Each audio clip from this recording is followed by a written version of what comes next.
Hey,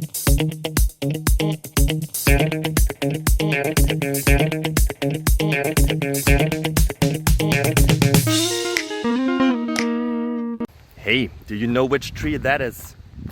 The green one. I don't know it, but I will find out because I like to ask questions. So as you do, since you're here.